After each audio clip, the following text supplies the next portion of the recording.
What up, YouTube? Hey, I'm doing a quick video. I had a little bit of time here before I got to celebrate my kid's birthday.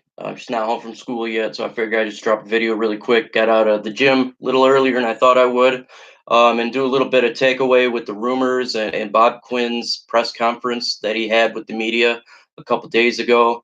Um, so when it comes to Bob Quinn's press conference that he had or his sit down, there's a couple takeaways that I took from that. One being, he's not in a huge time to get to Damien Harrison extended right now. It's not a big time priority, which is totally understandable for the fact that he's still got 2 years on his contract. I totally believe it'd be a good idea actually to extend Harrison if he wants to do a 3-year, possibly 4-year deal, with incentives in the later part of the career with the Lions here. I think Damien Harrison is a great piece to our defense. He's a good leader. He's a good player and he's a good role model. I think that will really help our team. And he's a boost overall. And so I see no problem with that, and I see no problem with Quinn taking the time for it. Obviously, it's not the biggest deal as of right now. Another thing that I took about with Quinn was Justin Coleman is going to be an inside corner, and we were talking about that with uh, Luke G Field Review, how he believes he's going to be more of a number 2 cornerback, and I believe that too. But I also believe it's going to be like he get mixed around in the defense. He'll get pushed around on the outside, inside. He'll be flexible, just like the rest of the secondary will be for the Detroit Lions. And so I think that's definitely going to be awesome to watch throughout the season. And definitely, he's not just a third cornerback. That is pretty much a given there. Um, Team rolled out maybe a little bit of dice in this corner, Malcolm Brown, that we got from the Raiders. Um, Again, it's just a $3.5 million offer. Or sorry, not cornerback, from the Rams. Sorry, we rolled the dice and it didn't work, and that's okay. I mean, you got to at least try. There's nothing wrong with that to get a decent running back. But again, I'm not too upset that they didn't get him because I feel like we could get a good running back in the draft.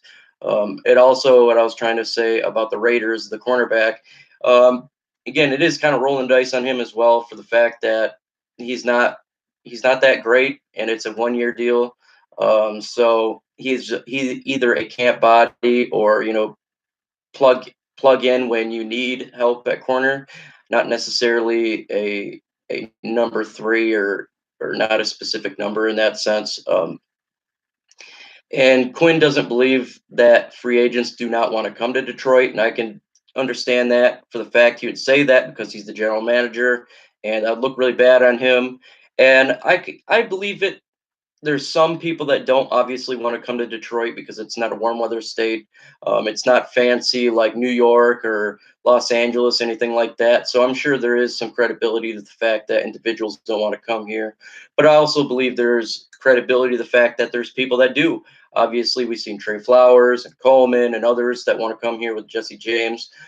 They have been with Matt Patricia and they know Bob Quinn. So there's a mixture of both in that sense. And also, is Hard Knocks is still up in the air, and that's a mixed feelings for the fact that I would love to see how Detroit operates when it comes to the off season and training camp and how they run the office. But at the same time, no team that does it does good, for the season. And I obviously want to see the Detroit Lions do really well this upcoming season and take the NFC North. So it's a mixed bag for me. But in all honesty, with what the Oakland Raiders did with the acquisitions and the 3 first-round draft picks and John Gruden, I don't think Lions are going to get it anyways. It'll probably be in Oakland for sure.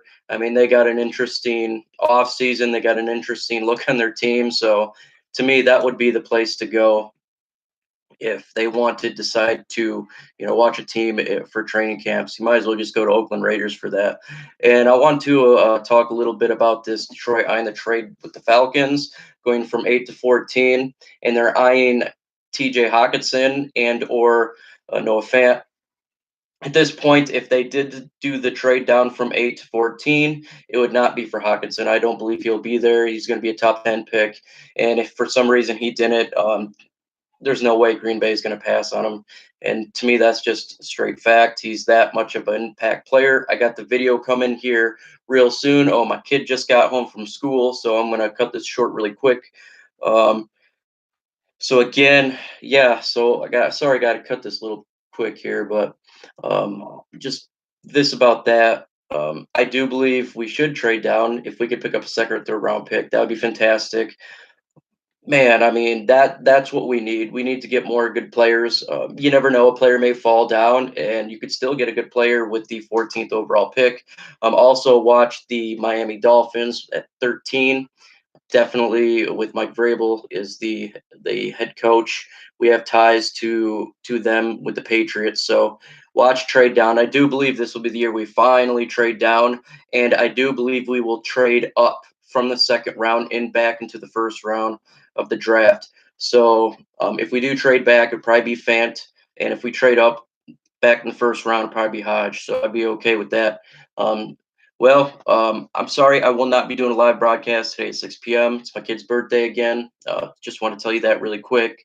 Also, I tried to get that video out of the film study of Hawkinson by Saturday, and for sure Tuesday at 6 I'll go live, and then obviously next week Thursday we'll try to keep that as a normal schedule.